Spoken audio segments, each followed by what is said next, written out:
اسلام آباد میں ٹیکنالوجی اور اسٹارٹ اپس میلہ پاک لانچ کے زیر اہتمام کانفرنس 2026 کا دوسرا روز۔ کانفرنس میں ملکی اور غیر ملکی کمپنیز کے نمائندے شریک۔ پاکستان میں اسٹارٹ اپ ایکو سسٹم کو عالمی سطح پر متعارف کرانا کانفرنس کا مقصد ہے۔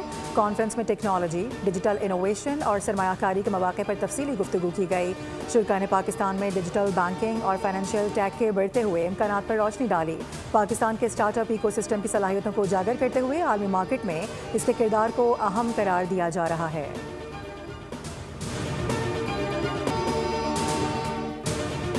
اسلام آباد میں ٹیکنالوجی اور اسٹارٹ اپس میلہ پاک لانچ کے زیر اہتمام کانفرنس 2026 کا دوسرا روز۔ کانفرنس میں ملکی اور غیر ملکی کمپنیز کے نمائندے شریک۔ پاکستان میں اسٹارٹ اپ ایکو سسٹم کو عالمی سطح پر متعارف کرانا کانفرنس کا مقصد ہے۔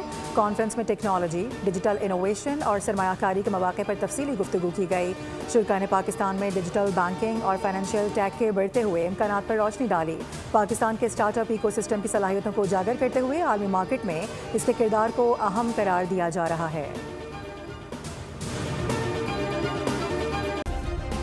سبسکرائب کریں اور بیل دبائیں تاکہ کوئی خبر رہ نہ جائے۔